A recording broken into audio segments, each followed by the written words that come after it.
નમસ્તે એવરીવન, સ્વાગત છે તમારું અમારી ચેનલ રંગીલું ફ્રાન્સમાં. ફરી વખત આજે છીએ અમે નવા વિડીયો સાથે. તો આજનો જે વિડીયો છે બહુ ઇમ્પોર્ટન્ટ છે જો તમે પ્રોપર્ટી ખરીદતા હો ફ્રાન્સમાં, વિદેશમાં, તો એના માટે. કારણ કે મેં આવા વિડીયોમાં તમને સ્ટેપ બાય સ્ટેપ બધું જણાવશું કે કેવી બધી પ્રોસેસ હોય, કેવી રીતની આ બધી જે સિસ્ટમ છે એ કામ કરે. તો હું અને મારા હસબન્ડ બંને થઈને એવી ટ્રાય કરશું કે તમને એકદમ સિમ્પલ રીતે બધું સમજ આવી જાય, એવી રીતે અમે તમને સમજાવીએ. મકાન એક વખત તમે વિચારો, તમારા મનમાં એક આઈડિયા આવ્યો કે આપણે મકાનની ખરીદી કરવી, તો અમારે એવું જ થયું કે અમે એટલા બધા સિરિયસ નહોતા જે તે સમયે. એમને એમ થયું ચાલો નહીં આપણે ટ્રાય કરીએ, મકાન જોઈએ. અમારા પેરેન્ટ્સ આવેલા હતા તે સમયમાં, તો મકાનની ધીમે ધીમે અમે શરૂઆત કરી, 1, 2, 3 વિઝિટ કરી, અને પછી ધીમે ધીમે અમે સિરિયસ થતા ગયા. પણ તમે વિદેશી હો, તમે કોઈ વિદેશમાં રહેતા હો, તમારા માટે લાઈફની પહેલી પ્રોપર્ટી તમે ખરીદવાના હો, તમને કશો કંઈ આઈડિયા હોતો નથી. ઉપરથી ભાષા અલગ હોય એ દેશની, તમને એ ભાષા આવડતી હોય પણ જે ટર્મિનોલોજી જે પ્રોપર્ટી લાઇનમાં ઉપયોગ થતી હોય એ તમને ખબર નથી હોતી. તો એ સમયમાં આ બધી વસ્તુ એટલી ઓવરવેલ્મિંગ બની જાય કે તમે ડિસિઝન ન લઈ શકો એમ. પણ બાય ગોડ ગ્રેસ અહીંયા સુધી અમે પહોંચ્યા અને સારું થયું. તો હું તમને સ્ટેપ બાય સ્ટેપ સમજાવું, દયા સમજાવશે કે કઈ રીતે આ બધી પ્રોસેસ થાય. શરૂઆત ક્યાંથી થાય કે તમારે એક બજેટ સેટ કરવું કે તમારું બજેટ છે કે નહીં. અને એના પહેલાં જો પ્રી સ્ટેપ હોય ને, તો ફ્રાન્સમાં 2 પ્રકારના જોબના કોન્ટ્રાક્ટ હોય, એક પરમેનન્ટ, એક ટેમ્પરરી. તો જો તમારી પાસે પરમેનન્ટ કોન્ટ્રાક્ટ હોય તો તમને બેંક લોન આપી શકે, બરાબર. એક આ મેન ફંડામેન્ટલ પેલું હોય. ચાલો, તમારી બંને પાસે, પતિ પત્ની પાસે જોબ પરમેનન્ટ છે, CDI કોન્ટ્રાક્ટ કહેવાય એને. અને પહેલાંના વિડીયોમાં હું લિંક ઉપર મૂકી દઉં, તમે જોઈ શકો, દયાએ વ્યવસ્થિત સમજાવેલું છે. તો માની લો તમારી પાસે, અમને ખ્યાલ જ હતો કે મારી પાસે બહુ સ્ટેબલ જોબ છે, CDI કોન્ટ્રાક્ટ છે, તો એટલે એ કોઈ ઇસ્યુ નહોતો. એટલે એમ એ ક્યારેય નહોતું વિચાર્યું. પણ જો તમે ધારો કે ફર્સ્ટ ટાઈમ ઘર ખરીદો તો આ તમારે વિચારવું પડે. તો અમે શું કહ્યું, ચલો ભાઈ આપણી પાસે જોબ છે, અમારી સેલરી અમને ખબર છે કે કેટલી છે, અને અમે એક ઇન્ટરનેટ ઉપર સિમ્યુલેશન બધા કરેલા કે અમારું બજેટ અમે કેટલા સુધી મકાન રાખીએ છીએ. તો તમે શું કરો, ચલો ભાઈ તમે મકાન જોયું, કોઈક મકાનની કિંમત ધારો કે 300,000 કરોડ હોય, એવી રીતે કિંમત બોલાય કે 250,000 કરોડ, 250,000 યુરો, 300,000 યુરો, 350,000 યુરો, એવી રીતે. આપણે કરોડ, યુનિટ કરોડ વપરાય ને અહીંયા આવી રીતે વપરાય, લાખ વપરાય આપણે, લાખ વપરાય આપણે. ચલો આપણે કદાચ લાખ વપરાય અથવા તો કરોડ વપરાય. આપણે 3 લાખ બોલી, પણ અહીં કોઈ 3 લાખ ન બોલે, એમ બોલે 300,000 એમ. એટલે અહીંયા હજારમાં બધું થાય એમ કે ધારો કે 20,000, 50,000, 100,000. તો ધારો કે તમે કોઈ મકાન 250,000 નું અમે ધારો કે જોયું, અમને ગમ્યું, તો અમે શું કરી કે ચલો ભાઈ અમે બેંક પાસે જઈએ. અથવા તો બેંક પાસે કામ જાય, કારણ કે તમારી પાસે બધી કેશ નથી હોતી, તમારી પાસે બધું ડાઉન પેમેન્ટ નથી હોતું, એટલે માટે તમે બેંક પાસે જાઓ. અને યુરોપની ખાસ વાત એ છે કે જે લોનની જે ઇન્ટરેસ્ટ રેટ હોય ને, એ બહુ વ્યવસ્થિત સારો રેટ હોય. આપણે ઇન્ડિયામાં તમે હોમ લોન ખરીદો તો કેટલા ટકાએ મળે તમને? 9-10 ટકાએ. અને અહીંયા તમને 4% આજુબાજુમાં મળી જાય. અત્યારે 4%. તમે જ્યારે કોરોનાની વાત કરો તો એ તો આના કરતાં પણ વધારે સારું હતું. 1% તમને ફ્રાન્સમાં લોન મળતી, અને ઘણા બધા કરોડો રૂપિયાની એમ. તો એક વખત સેટ છે કે તમારે મકાન લેવું છે, તમે મકાનની વિઝિટ કરો, આના બાદ તમારે પેમેન્ટ માટે તમે બેંક પાસે જાઓ જાણવા કે તમને બજેટ કેટલું તમારું થાય તમારી સેલેરી પ્રમાણે. અથવા તો બીજો રસ્તો એ હોય કે એજન્ટ પાસે જાઓ. એજન્ટને અમે ફ્રેન્ચ ભાષામાં કુર્તિયર કહીએ, તો કુર્તિયર પાસે જાઓ. તો અમારે એવું છે, શરૂઆતમાં અમે કુર્તિયરથી સ્ટાર્ટ કર્યું. એ લોકો તમારી પાસે બધા જનરલ ડોક્યુમેન્ટ માગે, તમારો જોબ કોન્ટ્રાક્ટ, તમારી 3 મહિનાની સેલેરી સ્લીપ, તમારા 5 વર્ષના ઇન્કમ ટેક્સ રિટર્ન. ત્યારબાદ તમારા એમ્પ્લોયર પાસેથી પણ સર્ટિફિકેટ આપે કે તમે જોબ હકીકતમાં કરો છો કે નહીં, અને તમારી કોઈ બીજી લોન શરૂ છે કે નહીં. એટલા માટે તમારા જે બેંકના સ્ટેટમેન્ટ હોય એ બધા 6 મહિનાના માંગે. અને એ બધું થાય એટલે કુરિયર સમય લે, એની પાસે એક ઓનલાઈન ટૂલ હોય અને એમાં ચેક કરે કે તમને કેટલા મળવાપાત્ર રકમ છે. અમે પહેલી મિટિંગ કરી, અમને આઈડિયા આવી ગયો કે ચલો ભાઈ અમે એટલાથી એટલા રેન્જ સુધીમાં અમારું મકાન રાખીએ છીએ. અને એમાં પણ પાછું એવું હોય કે ધારો કે તમે 300 અથવા તો 250,000 યુરોનું તમે મકાન રાખતા હો, તો એમાં તમારી પાસે મિનિમમ આ લોકો 10% ડાઉન પેમેન્ટ માગે. તો એટલું તમારી પાસે ડાઉન પેમેન્ટ કેશ હોવું પડે. તો ધારો કે 300,000 હોય તો તમારી પાસે 3 કરોડ થાય આપણે ઇન્ડિયામાં રફલી. તો એટલા માટે એનો મતલબ એવો થયો કે તમારી પાસે 30 લાખ જેવું તમારું ડાઉન પેમેન્ટ તમે આપી શકો એવી કન્ડિશન હોવી પડે. તો અમને ખબર હતી કે અમારી પાસે કેટલું ડાઉન પેમેન્ટ છે, અમારું બજેટ સેટ હતું ઓલરેડી કે કેટલું અમારી હાલવાની ઈચ્છા છે, કેવડું મકાન અમારે લેવું. અને તમે પછી સિટી પસંદ કરો ક્યાં તમારે મકાન લેવું. આ 3-4 વસ્તુ તમારા માઇન્ડમાં ફિટ હોય તો તમે આગળ વધી શકો. તો આ વાત થઈ પહેલું સ્ટેપ. હવે બીજું સ્ટેપ દયા તમને સમજાવશે. તો બીજા સ્ટેપમાં આવે છે કુર્તિયરની વાત. કુર્તિયર શબ્દ પર બહુ ભાર મૂકવો પડે ત્યારે બોલાય છે. તો કુર્તિયરનું કામ એ હોય કે તમારા જે બધા ડોક્યુમેન્ટ હોય એ બધા લઈ લે અને બધી બેંકમાં જાય અને તમને જે સારામાં સારી ડીલ હોય એ તમારી માટે એ ગોતીને લાવે. તો તમે કુર્તિયર રાખી શકો અથવા તો તમે જાતે પણ કરી શકો. તો અમે એક વિઝિટ કરી હતી કુર્તિયર હારે, તો પછી અમને ખબર નહીં કંઈ હતો પ્રોબ્લેમ, તો પછી અમે કુર્તિયર હારે નહોતું કન્ટિન્યુ કર્યું. પછી મારા હસબન્ડે જ તે બધી બેંકમાં બધા ડોક્યુમેન્ટ લઈ અને જવાનું અને એ બધું ચેક કરે ને કહે કે તમને લોન કેટલી મળશે ને એવું બધું હોય. અને જે કુર્તિયર રાખો તો એની ચાર્જ હોય 3000 યુરો હોય. તો એ એક સારી વાત એ છે કે એનો ચાર્જ તમારે એમ તમારી જાતે મતલબ તમારા ખીચામાંથી નથી દેવાનો.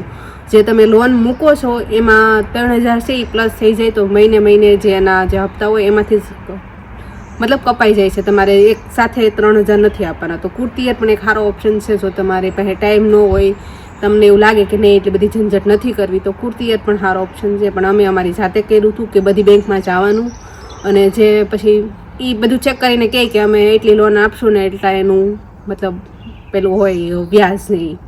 તો જે બેંક તમને સારી લાગે કે નહીં આ સસ્તી છે, આ થોડીક એની સારી ઓલી છે, તો એની હારે તમે કન્ટિન્યુ કરી શકો. તો કુર્તિયરનું કામ આ જ હોય છે ખાલી કે તમને લોન અપાવી જે સારી ડીલ હોય એ. અમને એક ખબર પડી કે ચલો બેંક પાસે જવાનું છે, કુર્તિયર પાસે કન્ટિન્યુ નથી રાખવાનું. કુર્તિયરના ફાયદા ઘણા હોય, એ આપણે કંઈક કોઈ પછી ડિસ્કસ કરશું. પણ એક સારી વસ્તુ કે મારી પાસે સમય હતો નહીં, પણ હોલિડેઝ લઈ અને મેં ઘણી બેંકોની ખબર પડી, ઘણી બેંકોની વિઝિટ કરી, તો જેથી કરીને ખબર પડી કે આ બધી વસ્તુ કઈ રીતે કામ થાય. તો લોન જે સારામાં સારો રેટ હોય ને ઇન્ટરેસ્ટ રેટ, એ પ્રમાણે મને લોન મળી અને લોનમાં અમે 10% ડાઉન પેમેન્ટ આપ્યું અને અમારો જે હપ્તો હતો એ તમારી ટોટલ સેલેરીના 33% કરતાં નીચે હોવો પડે, એનાથી તમે વધારી ન શકો. તો એ પણ અમારું જે મકાનનું બજેટ હતું તો તમારે જે મકાન ખરીદી કરવાની હતી એ પ્રમાણે જ બધું બંધ બેસતું થતું. તો બેંકને તમે બધા ડોક્યુમેન્ટ આપો બધું. ખાસ મહત્વની વાત લોનમાં કઈ હોય, તમારે પૈસા લેવા તમને એક પર્સન્ટેજ તમને કહે કે ભાઈ ચલો ભાઈ 4% તમને મળશે લોન, એ વસ્તુ મહત્વની નથી. મહત્વની કઈ હોય કે જે ઇન્સ્યોરન્સ આપે ને એ વધારે મહત્વનું હોય. કારણ કે ઇન્સ્યોરન્સની જે લોનનું ઇન્સ્યોરન્સ હોય ને તે તમારે 60-70 યુરો હોય. અને તમે જ્યારે ફોરેનર હો ત્યારે બહુ બધી બેંકોની જ્યારે વિઝિટ કરો ને ત્યારે એ લોકો ઘણા બધા નાટક કરે કે તમારી પાસે રેસિડેન્સી નથી, તમારી પાસે ફલાણું નથી, ઢીકણું નથી. એટલે કોઈક જ એવી બેંક હોય કે જે આમ તમારે જેવું જોતું હોય ને એવું કંઈક તમને કરી આપે એમ. તો ચલો બધું થયું. તમારે એગ્રી પણ કરવું પડે કે તમારા જે જૂના એકાઉન્ટ અત્યાર સુધીના હોય બધા એકાઉન્ટ તમારે એ બેંકમાં તમારે લાવવા પડશે. પ્લસ તમારે એ લોકોનું ઇન્સ્યોરન્સ લેવું પડશે.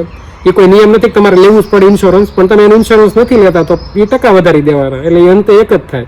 તો તમે ઇન્સ્યોરન્સ એનું લ્યો ત્યારે એ લોકો માને કે ચલો ભાઈ કંઈ વાંધો નહીં આવે. પછી એક વખત લોન આપણને મળે એટલે આ જે અમે મકાન રાખ્યું એજન્સી થ્રુ હોય, આ એજન્સી થ્રુ જાજો ભાગ 90% મકાન એજન્સી થ્રુ જ હોય. 10% મકાન પર્ટિક્યુલર, ધારો કે મારે આ મકાન વેચવું તો હું એજન્સીનો કોન્ટેક્ટ કરું, એજન્સી ચાર્જ લે 8 થી 10,000 યુરો, એ મારે ન આપવાનો હોય, જે ફ્યુચર ખરીદવા વાળો હોય એ ભાઈ આપવાનો. અને એ લોકો બધી પ્રોસેસ કરે, મારે ભૂલી જાવ નહીં, 4-6 મહિના લે અને મકાન તમારું વેચી કાઢે, થોડું ઘણું નેગોશિએશન થાય વગેરે વગેરે. તો અમારા કેસમાં એવું જ હતું કે એજન્સી દ્વારા અમે મકાન લીધું અને એજન્સીનું કામ બહુ વ્યવસ્થિત હોય. અમારે અહીંયા લગભગ 4 થી 5 અમે વિઝિટ કરી, દયા નીકળી વિઝિટ જ કરાવી મકાનની, કે પેલી ટાઇલ જોવી ને પેલા સ્ક્રૂ જોવા ને પેલું ફલાણું ઢીકણું. તમે 6 વિઝિટ કરી, એજન્સી ઓલરેડી થાકી ગઈ હતી, અમારાથી કંટાળી ગઈ કે આ લોકો બહુ જબરા છે. પણ તમે કરો શું, તમે જ્યારે ફોરેન હો ત્યારે તમારે આ જ કરવું પડે, કારણ કે તમે ભરોસો તમારે મૂકવો તો છે પણ તમે મૂકી ન શકો, તમને ડર લાગે કે હકીકતમાં કંઈ ખરાબ થશે તો તમે તમારા લાઈફનો મોટો પ્રોજેક્ટ કરતા હો તો. આવું બધું થયું. જનરલી 2-3 અઠવાડિયામાં બેંક પાસેથી પણ રિસ્પોન્સ આવી જાય, એટલે અમને પોઝિટિવ રિસ્પોન્સ પણ મળ્યો. એ બધી તમે માહિતી. અને બીજું મહત્વની વાત નોટરીની આવે. તો જ્યારે તમે જે ત્રીજું સ્ટેપ હોય ને એમાં એવી રીતે હોય કે જે મકાન માલિક આ બધું જે ટ્રાન્ઝેક્શન હોય એક નોટરી દ્વારા કરતા હોય. તમે અહીંયા ફ્રાન્સમાં કોઈ લેણ દેણ તમે ડાયરેક્ટ મકાન માલિક દ્વારા અને સામેવાળો જે બાયર હોય એનેથી નથી થતી. હંમેશા તમારે આવા બધા જે મોટા ટ્રાન્ઝેક્શન નોટરી દ્વારા જ કરવા પડે. અને એટલા માટે નોટરીની અહીંયા 8%-9% ફી હોય. તો તમે ઇમેજિન કરો તમે 3 કરોડનું મકાન લ્યો, 4 કરોડનું મકાન લ્યો, અને 8% થી 9% તમે નોટરીની ફી ભરો, એટલે ધારો કે તમારું 4 કરોડનું મકાન હોય તો 9% ફી એટલે 36 લાખ રૂપિયા ફી થાય. તો તમે 36 લાખ રૂપિયા પે કરવાના તમે નોટરીને. બીજા એડિશનલ કયા ખર્ચો એ સાથે કહી દો, ખર્ચાની વાત આવી તો મકાનની પ્રાઇસ X કોઈ પણ હોય, 9% તમારી નોટરીની ફીસ. એજન્સીની ફીસ હોય એ 8 થી 10,000 યુરો હોય, એ ઘણા પર્સન્ટેજ વાઇઝ લઈ. અમારામાં એ લોકોને કંઈક 10,000 યુરો કે 14,000 યુરો એવું કંઈક હતું. અલગ અલગ એજન્સીની અલગ અલગ ફીસ હોય. પછી બેંકવાળા તમારી પાસે ફાઇલ ચાર્જ રહે, બેંકવાળા તમારી પાસે ઇન્સ્યોરન્સના ચાર્જ લે, બેંકવાળા તમારી પાસે મારા સામે એટલા ચાર્જ હોય. તો આ બધા ચાર્જ તમે ગણતરી કરો ત્યારે તમે જનરલી લોકો પૂછે કેટલાનું મકાન લીધું, તમે ખાલી મકાનની કિંમત કહો, પણ જે બધા એડિશનલ ખર્ચા તમે ઉમેરો ને તો મકાન ઘણું બધું મોંઘું થઈ જાય. પણ તમને લેવાની ઈચ્છા હોય તો તમે લેવાના. મકાન મોંઘું હોય કે સસ્તું હોય, એક પ્રકારની કહેવાય ને ભાવાત્મક વસ્તુ જોડાયેલી હોય. તો આ બધી વસ્તુ થઈ રેટની, બધું ડીલ ડન થઈ જાય. તમે બેંકવાળા પાસેથી તમને લેટર આવી જાય, તમે સાઇન બાઇન કરી દો, તમે નોટરી તમારી પાસે હક હોય બાહેર તરીકે કે તમે તમારી પણ નોટરી રાખી શકો, અને તમારી પાસે તમે ન રાખો તો તમે જે વેચતા હોય એની નોટરી એટલે તમે કન્ટિન્યુ કરી શકો. હવે આગળનું સ્ટેપ તમને દયા સમજાવશે કઈ રીતે હોય એમ. તો એક વખત કન્ફર્મ થઈ જાય છે બેંક તરફથી કે તમારી લોન બધું થઈ જાય ફ્યુચરમાં, ત્યાર પછી તમે નોટરીવાળા પહેલાં એજન્સીવાળાને જણાવો છો કે અમારી તરફથી ઓકે છે. તો એજન્સીવાળા નોટરીનો કોન્ટેક્ટ કરે છે અને એક અપોઇન્ટમેન્ટ ગોઠવે છે કે જેમાં બધા ભેગા થાય, સેલર ને બાયર ને બધા. અને તમારો ખુદનો નોટરી હોય તો એ પણ આવે છે, એટલે 2 હોય છે, કાં તો તમે રાખી શકો અને કાં તો તમે ન રાખી શકો. તો અમે અમારો ખુદનો નોટરી રાખ્યો હતો કે એ અમારી નજીક હતો ને તો અમને થોડુંક વધારે ઇઝી પડે. તો બસ એ બધા ભેગા થઈ છે એક ફિક્સ ડેટ નક્કી કરી અને બધા ભેગા થાય છે. અમારા કેસમાં એ નહોતા અવેલેબલ નહોતા તો એ વિડીયો કોલ દ્વારા હતા.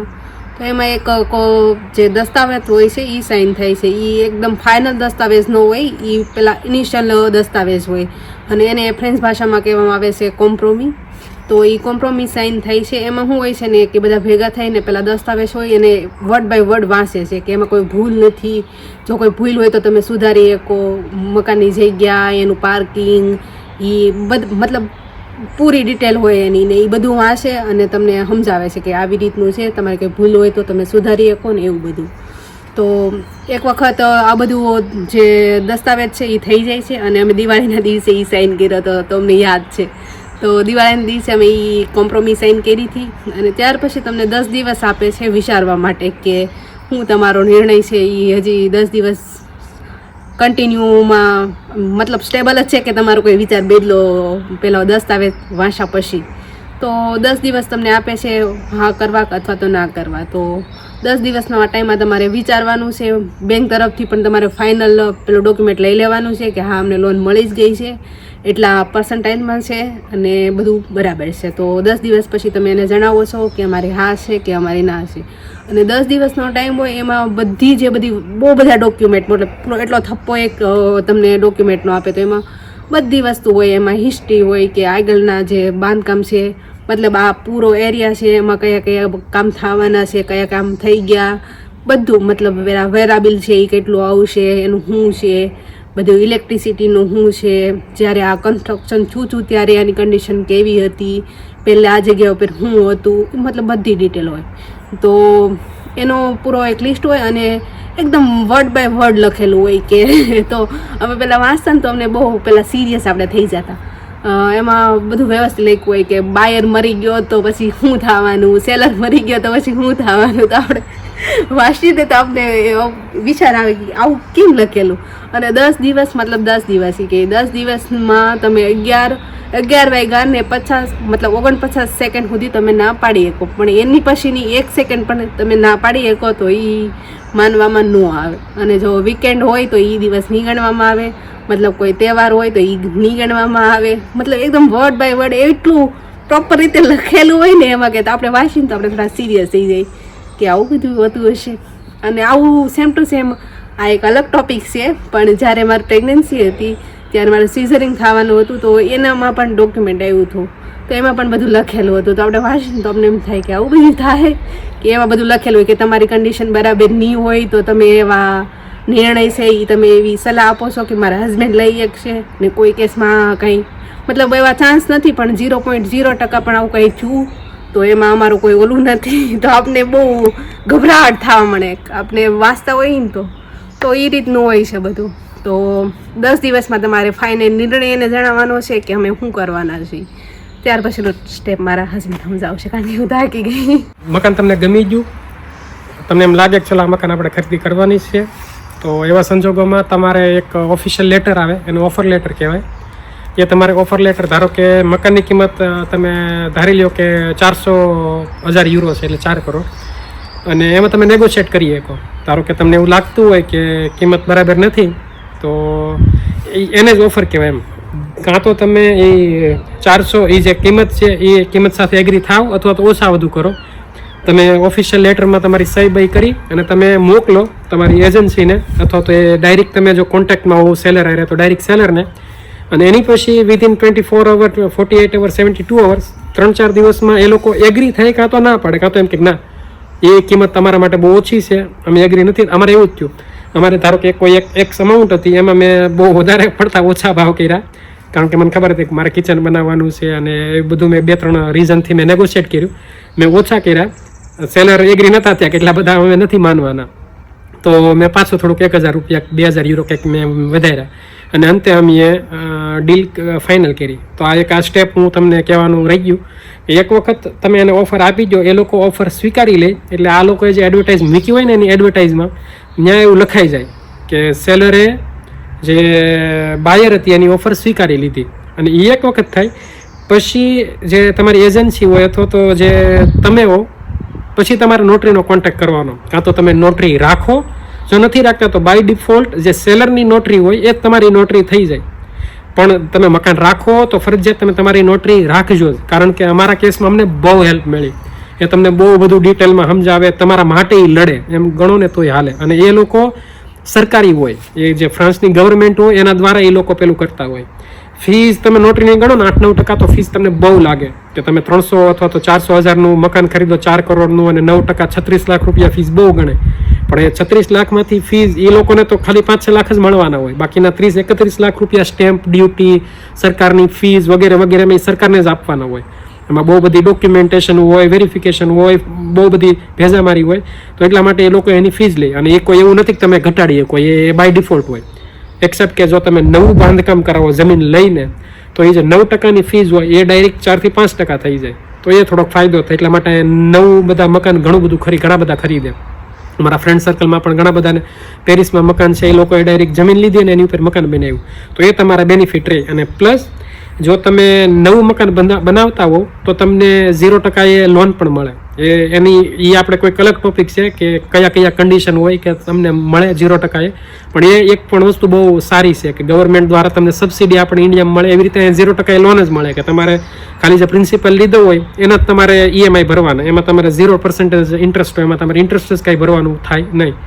તો અને મકાને તમે જ્યારે લ્યો ને ત્યારે તમે ખાલી વિઝિટ તો કરો છો, પણ એની સાથે સાથે બધા ડોક્યુમેન્ટેશન એ વેરીફાઈ કરો છો કે તમારા બજેટમાં છે કે નહીં, કેટલા હજાર પર મીટર સ્ક્વેર તમને મળે છે, બગીચો છે કે નહીં, એ બધી કન્ડિશન. અને સાથે એક મેન મહત્વની વાત DPA. તો આ એક બહુ મહત્વનો, આનો મતલબ શું થાય કે તમારું મકાનનું પરફોર્મન્સ કેવું છે. તો એના માટે DPA એક લિસ્ટ આવે, DPA એક રિઝલ્ટ આવે તમારા મકાનનું કે એ તમારું મકાન કેટલું કન્ઝ્યુમેશન કરશે ને એનર્જીનું એ બતાવે. તો તમારો DPAમાં શું હોય કે DPAના ક્લાસ હોય A, B, C, D, E, F. તો A, B એ બહુ સારા ગણવામાં આવે. એનો મતલબ કે તમારું મકાનનું ઇન્સ્યુલેશન સરસ કરેલું છે, એમાં બહુ ઠંડી નથી લાગતી શિયાળામાં, એમાં બહુ ગરમી નથી થતી ઉનાળામાં, તમારે એનર્જીની ખપત બહુ નથી થતી, બધી વસ્તુ નવી છે, સારી છે. તો એમાં DPE A અને B હોય. પણ જેમ જેમ મકાન જૂનું હોય એમ તમારે DPA વધતું જાય, C, D, E. અને અત્યારે ગવર્મેન્ટના એવા નિયમો છે કે જે E અને F વાળા મકાનો હોય એ લગભગ વેચવા એ લોકો બહાર નહીં પાડી શકે, અથવા તો એને બહુ સારું એવું મેન્ટેનન્સ કરાવી, અને DPA F હોય તો એમાંથી C કરાવવું પડે. અને C કરાવવા માટે તમને સબસિડી મળે. ધારો કે અમારી ઘરે બોઇલર છે ગેસનું, અને ગેસ ધારો કે વધારે એનર્જી ખપત કરતું હોય તો અમારે એને બદલવું પડે. ધારો કે અમારું DPA D હોય તો અમે એને બદલીએ તો DPA B થઈ જાય. અને એવા સંજોગોમાં મકાનની કિંમત પણ વધી જાય અને બધું વધી જાય, એની કન્ડિશન સારી થઈ જાય. અને બીજી વસ્તુ કે જ્યારે તમે મકાન રાખો ત્યારે તમે ઇન્ડિયાની જેમ નહીં કે તમે જેમ ધારો એમ કરીએ. ધારો મારે અહીંયા બારી મુકાવી તો અહીંયા તમે એવું ના કરી શકો, તમારે કોઈક એના નિયમો એ પાળવા પડે. અમે ધારો કે અહીંયા રહીએ તો અમે આનો કલર ન બદલી શકીએ. આ એક નિયમ હોય. કલર અમે આને આમ ધારો કે કાલે અમને મંજૂર ચાલો પીળો કલર કરી દઈએ, તમે એમ ન કરી શકીએ. તો એ તમે જે ડોક્યુમેન્ટ સહી કરો ત્યારે એમાં બધું લખેલું હોય કે તમારે એને પાળવું પડે. પછી તમારે ધારો કે કંઈક 5 કે 6 મીટર સ્ક્વેર કરતાં વધારેનું કન્સ્ટ્રક્શન તમે કરાવો તમારા બગીચામાં, તો તમારે ફરજિયાત જે અહીંની મ્યુનિસિપલ પાર્ટી હોય એની પરમિશન લેવી પડે લિખિતમાં. એ તમે તમારી રીતે ન બધું કરી શકો એમ. તમારી જમીન છે એનો મતલબ એવો નહીં કે તમે જેમ ફાવે એમ વર્તન કરો અને બીજાને ડિસ્ટર્બ કરો. એટલે તમે મકાન લ્યો, તમે પ્રોપર્ટી લ્યો તો એના જે બેઝિક રૂલ્સ હોય એ બધા તમારે પાળવા પડે અને એટલા માટે તમે સહી કરો. તો દયાએ કીધું ને કેટલા બધા ડોક્યુમેન્ટ હતા. તો આ બધા ડોક્યુમેન્ટમાં આ જ હતા કે તમારો મકાનનો રિપોર્ટ કેવો છે, મકાન ધારો કે આની પહેલાં આ જગ્યા ઉપર કોણ કઈ ઇન્ડસ્ટ્રી હતી અથવા તો કોઈનું બીજાનું મકાન હતું કે શું હતું, મકાનમાં કયું મટીરિયલ વપરાણું, કેટલા મિલીમીટર એની થિકનેસ છે તમારા દિવાલની, બધી વસ્તુ A to Z હોય. એક વસ્તુ છે કે તમારી પાસે સમય હોવો પડે બધું વાંચવાનો. સમય નથી હોતો તો ઘણી વખત તમે આડાવાળા થઈ જાઓ. અમે જ્યારે કોમ્પ્રોમિસ સાઇન કરી દઈએ કીધું કે અમે 2 કલાક કાઢી હતી, વર્ડ બાય વર્ડ એ લોકો નોટરી તમારી સામે વાંચે, જેથી કરીને કાલે સવારે તમે એવું ન કહી શકો કે આ અમને કીધું નહીં એમ. એવું નહીં કે તમને એ લોકો અંધારામાં રાખે ઇન્ડિયાની જેમ. ઇન્ડિયામાં ઘણી વખત છુપાવી દે લોકો કે આ દેખાડે નહીં અને ભાવ વધારી દે અને 10 દિવસ પછી ખબર પડે કે નહીં આવું વસ્તુ તો અમે લીધી જ નથી, પછી તમારા હાથમાં કાંઈ હોય નહીં. એ વાત અલગ છે કે તમે કેસ કરો અને લાંબી પ્રોસેસ. અહીંયા એવું નહીં. કોમ્પ્રોમિસ તમે રીડ 1 by 1 કરે, તમારી પાસે 10 દિવસનો સમય હોય, તમે વિચારો કે તમારે હા પાડવી કે ના. 10 દિવસ જતા રહ્યા પછી પૂરું. એનો મતલબ કે તમે બાય ડિફોલ્ટ હા પાડી દીધી. એક્સેપ્ટ કે જે લોનની કન્ડિશન લખેલી હોય કોમ્પ્રોમીમાં એ જો નથી મીટ થતી, ધારો કે તમને એવું લખેલું હોય 3.60% એક 4.60% મકાન તમારે લોન ફરજિયાત લઈ જ લેવી પડશે. હવે ધારો કે કોઈ બેંક તમને 4.7 આપતી હોય તો તમે ના પાડો તો પછી કોમ્પ્રોમી નલ થઈ જાય, એટલે કોમ્પ્રોમી કેન્સલ થઈ જાય. તો એવા બહુ બધા 4 થી 5 એવા વોઇડ કેસીસ હોય કે જો એવું થાય તો કોમ્પ્રોમી ઓટોમેટિક રદ થઈ જાય. પણ એ કેસ બાય ડિફોલ્ટ બહુ ચાન્સીસ એના 0-0 હોય કે થાય નહીં. કોમ્પ્રોમી સાઇન કરી લ્યો એની પછી તમારી પાસે 3 મહિનાનો સમય હોય કે એમાં 3 મહિનાની અંદર બધા ડોક્યુમેન્ટેશન એ લોકો પ્રિપેર કરે નોટરી તરફથી ને તમારું નામ એડ કરે. એ 3 મહિનામાં તમે આ 10 દિવસ જે તમને મેળવો એમાં તમારે બેંકવાળાએ તમારી વાતચીત થઈ ગઈ બધું બરાબર છે, લોન મળશે આ તે, તો એ 3 મહિનામાં તમે ડોક્યુમેન્ટેશન પ્રોવાઈડ કરી દો, ફાઇનલ તમારી ઓફર. અને જે પણ બાકીની બધી પ્રોસેસ હોય, તમારે ઘરની વિઝિટ હજી કરવી હોય તો તમે કરી શકો. અમે એની પછી કરી હતી વિઝિટ ઘણી બધી, તમે વિઝિટ કરી શકો. બીજા કોઈ ક્વેશ્ચન હોય તો તમે સવાલ જવાબ કરી શકો. પણ પછી તમે એમ ન કહી શકો નહીં મારે નથી લેવું, એમ ના ચાલે, તમારે લેવું જ પડે. 10 દિવસ તમે પીરિયડ વટો, બીજી બધી ફોર્માલિટીઝ તમે પૂરી કરી શકો. તો અમે સહી કરી કોમ્પ્રોમીની, ત્યારે અમારે થોડા ઘણા સવાલો થયા હતા. કોમ્પ્રોમીમાં ભૂલ પણ હતી દસ્તાવેજમાં, તો એ લોકોએ એડિટ કરી. અમે એક વખત કોમ્પ્રોમી સહી કરી, એમાં ભૂલ હતી, એમાં પછી ફરીથી લોકોએ 20 દિવસનો સમય લીધો પાછું આ મોડિફિકેશન કરવામાં, અને વળી પાછા અમને 10 દિવસ મળ્યા. તો અમને ખાસો એવો એક ટાઈમલાઈન મળી ગઈ હતી 1.5 મહિનાની, કે એમાં અમે ઘણું બધું વિચાર્યું, ઘણું બધું જોયું, બધું ફ્રેન્ચમાં હોય, અહીંયા કોઈ ઇંગ્લિશમાં હોતું નથી. એટલે જેટલા દસ્તાવેજ હોય, બધા ડોક્યુમેન્ટેશન હોય, બધું A to Z ફ્રેન્ચમાં હોય. તો બધું અમે અમારી રીતે સમજ્યું, કોઈકને મળ્યા, જાણ્યું. અંતે અમે ડિસાઈડ કર્યું કાંઈ વાંધો નહીં, બધું બરાબર છે. કોમ્પ્રોમિસ સહી થઈ. અંતે 3 મહિનાનો ફરીથી સમય મળ્યો, એમાં લોન મળી ગઈ. લોનનું ડોક્યુમેન્ટેશન તમે તમારી નોટરીને આપી દો, નોટરીવાળા બીજા નોટરી સાથે શેર કરી જાય. પછી પહેલાં લોકોને શાંતિ થાય, ચાલો ભાઈ હવે વાંધો નહીં. કારણ કે તમે વિચારો કે તમે મકાન માલિક છો, તમે તમારું મકાન એડવર્ટાઇઝ માટે મૂકો છો ને આવું બધું થાય તો તમારા 2-3 મહિના બગડે તો બહુ નુકસાન જાય. એટલા માટે કોઈ સામેવાળા પક્ષ તરફથી કોઈ એવી ઈચ્છા હોય નહીં કે આ બધું ડિલે થાય, એટલે એ લોકોને પણ ઉતાવળ હોય. બધું તમે કમ્પ્લીટ કર્યું, ફિનિશ કર્યું, પ્રોસેસ કોમ્પ્રોમીની પેતી 3 મહિના પેતા. 3 મહિનામાં એક દિવસ આ જે 3 મહિના પૂરા થવાનું હોય ત્યારે ફાઇનલ ડેટ હોય કે એમાં તમારે ફાઇનલ દસ્તાવેજ સહી કરવાના હોય, અને એ જ દિવસે તમને ચાવી તમારા હાથમાં મળી જવાની હોય. જાજો ભાગ એમાં વધારે કોઈ ડિસ્કશન થવાની હોય નહીં, કારણ કે જે પહેલી કોમ્પ્રોમી જે ઇનિશિયલ દસ્તાવેજ સહી કર્યો અને અહીંયા તમે સહી કરો એ બંને સેમ જ હોય. એક્સેપ્ટ કે અમારા કેસમાં થોડો ઘણો બદલાવ એ લોકોએ કર્યો હતો, કારણ કે એમાં ભૂલ હતી. બાકી કાંઈ વધારે ફરક પડતો નથી. અને દસ્તાવેજ કેવો હોય તો બધાને ખબર જ છે, આપણે ઇન્ડિયામાં દસ્તાવેજ હોય એ ટાઈપનો હોય. અહીંના દસ્તાવેજ થોડા વધારે લેન્ધી હોય, વધારે લાંબા હોય, અને બહુ બધા કેસીસ લખેલા હોય. તમે કોણ છો એની ડિટેલ હોય, વેચવાવાળા કોણ છે એની ડિટેલ હોય. તો બધું બહુ સરસ રીતે એકદમ સમજાવેલું હોય. તમારી પાસે સમય હોય તો તમે બહુ સારું સમજી શકો, ભૂલું કાઢી શકો, કરેક્શન. અત્યાર સુધી અમારે ધારો કે પાર્કિંગમાં પ્રોબ્લેમ હતી, છેલ્લા 9 વર્ષથી મકાન હાલ્યું આવે, કોઈને ખબર જ નથી પાર્કિંગની, કે પાર્કિંગના નંબરમાં ભૂલ છે. પાર્કિંગ વાપરી બરાબર, પણ નંબર જે દસ્તાવેજમાં હતો ને એ અલગ લખેલો હતો. તો અમે ડિટેલમાં વાંચ્યું, અમને ખબર પડી કે આ ભૂલ છે. અમે કીધું, એ લોકોએ કરેક્શન માટે સમય લીધો. આની સિવાયની કંઈ ભૂલ હતી બીજી, પણ એક બેઝિક એક્ઝામ્પલ થયું. તો આવું બધું હોય. એક વખત તમારો દસ્તાવેજ સહી થઈ જાય એજન્સીવાળા તમારા માટે ગિફ્ટ લાવે, અમને ચોકલેટ આપી હતી, તમે સહી બઈ કરો, પવિત્રા જોડે હું દયા અમે ત્રણેયને તમને બોલાવે ફરજિયાત. એવું હોય કે તમે અને તમારા વાઈફ બંને મકાન લો ને તો ફરજિયાત તમારે બંનેને જ જવું પડે, હું એકલો જઈને સહી કરું એવું ના ચાલે. તો લોન અમારા બંનેના નામે હોય બધું. મારો કહેવાનો મતલબ એમ કે તમે હું એક લઉં તો મારે એકને ચાલે, પણ તમે જ્યારે કપલમાં 2 વ્યક્તિ લેતા હો ત્યારે તમારે બંનેને અવેલેબિલિટી રહેવી પડે. એ જ્યારે તમને રાંધેવું આપે એટલે અપોઇન્ટમેન્ટ આપે ત્યારે તમારે જવું પડે. ઓફકોર્સ એ તમારી ઉપર ફોર્સ ન કરે કે આ તારીખે આવવું જ પડે, તમે એગ્રી હોવો તો એ દિવસ, નકર કોઈ બીજો દિવસ. પણ પછી એ લોકો વધારે લંબાવે નહીં એમ. ધારો કે કોઈ 20 એપ્રિલ કીધી હોય તો એવું નહીં તમે એને કહેજો કે ભાલો ભાઈ 25 એપ્રિલ, 1-2 દિવસનો ગેપ ચાલે, પણ લાંબો ગેપ ન, કારણ કે ઘણો ઓલરેડી સમય ઘણો વીતી ગયો હોય. તો દસ્તાવેજ સહી કરી લ્યો, તમને ચાવી મળી જાય, પછી તમે મકાન એ કલાકથી તમારું મકાન થઈ જાય. પછી પહેલાં લોકો કોઈ જિમ્મેદાર હોય નહીં, પછી બધું તમારું તમારું, એનું. પણ એક ખરું કે જ્યારે દસ્તાવેજની સહી કરવાની હોય ને એ બધી હું દયાને કોઈક બધું તમને સમજાવે. તો જે દિવસે તમારે જે ફાઇનલ દસ્તાવેજ હોય એ સાઇન કરવાનું હોય એ પહેલાં ઘરની વિઝિટ થાય. તો એમાં તમે તમારો જે બધા મીટર હોય એના બધા આંકડા હોય એ બધા તમે નોટ કરી લો. પછી જે તમારી સૌથી પહેલી વિઝિટ હતી ત્યારે ઘર હતું એવું સેમ ટુ સેમ કન્ડિશનમાં હોવું જોઈએ. એવું નહીં કે પહેલી વખત જોયું હતું ત્યારે સારું હતું પછી કંઈક ખરાબ થઈ ગયું અથવા તો કંઈક મતલબ ગંદુ થઈ ગયું કે એવું કંઈ હોય તો તમે એને કહી શકો કે આ પહેલાં હતું એવું નથી, ભાંગી તૂટી ગયું હોય તો. હા, એવું કંઈ મતલબ કોઈ મોડિફાઈ કર્યું હોય તો એ તમે કહી શકો કે આ પહેલાં આવું નહોતું અત્યારે આવું છે. તો એને જસ્ટ 1-2 કલાક પહેલાં જ થાય છે અને ત્યાર પછી તમે દસ્તાવેજ સાઇન કરવાના હો. અને એમાં કંઈક બીજું પણ હતું કંઈક મેરેજના કોન્ટ્રાક્ટનું. હવે આપણે પૂછે કે તમારો મેરેજનો કોન્ટ્રાક્ટ કેવો છે, તો આપણે તો ઇન્ડિયામાં છીએ તો આપણે એવું કંઈ ખબર ન હોય કે આપણો મેરેજનો કોન્ટ્રાક્ટ છે એ કઈ ટાઈપનો છે. પણ અહીંયા એવો સવાલ પૂછો તો અમે પછી જોયું કે એમાં કંઈક અલગ ટાઈપના મેરેજના કોન્ટ્રાક્ટ આવે. એમાં કંઈક એ નથી, એમાં એટલું બધું કાંઈ ડિટેલમાં જ્ઞાન હોય, કારણ કે આપણે કોઈ એવું એક્ઝિસ્ટ જ નથી કરતું કે આપણો મેરેજનો કોન્ટ્રાક્ટ છે એ કેવો છે. પણ અહીંયા એવું પૂછે છે. તો એમાં એવું હોય કે એક જે 2 પાર્ટનર હોય એમાંથી એક ટાઈપનો જે મેરેજનો કોન્ટ્રાક્ટ હોય ને તો ઓટોમેટિક મતલબ એકનું કોઈનું ડેથ થઈ ગયું તો જે એનો પ્રોપર્ટી છે એ ઓટોમેટિક બીજા પાર્ટનરના નામે થઈ જાય. અને એક બીજો મેરેજનો કોન્ટ્રાક્ટ આવે એ હોય તો જે મતલબ પાર્ટનર હોય એનું ડેથ થયા પછી એની જે પ્રોપર્ટી હોય એ એના બાળકોના નામે થઈ જાય. તો એવું કંઈક થોડું કન્ફ્યુઝન હતું પણ એ અમારે સોલ્વ થઈ ગયું હતું. પણ આવી કંઈક નાના મોટા ઇસ્યુ હોય તો તમે ક્લિયર કરી શકો દસ્તાવેજના ટાઈમે. તો બસ ફાઇનલી અમે દસ્તાવેજ સાઇન કરી દીધા, અમને ચાવી મળી ગઈ અને બધું એકદમ ઇઝી રહ્યું હતું, બહુ અઘરું નહોતું થયું. તો બસ આ જ હતી બધી ડિટેલ કે બધા કેવી રીતની બધી પ્રોસેસ હોય કે એવી રીતના બધા ડોક્યુમેન્ટ હોય. એ બધું તમે રહેતા હો યુરોપમાં, ફ્રાન્સમાં, તમારે ઘર લેવો હોય, તમને કોઈ નાના મોટા ક્વેશ્ચન હોય તો તમે અમને કોન્ટેક્ટ કરી શકો યુટ્યુબમાં, ઇન્સ્ટામાં.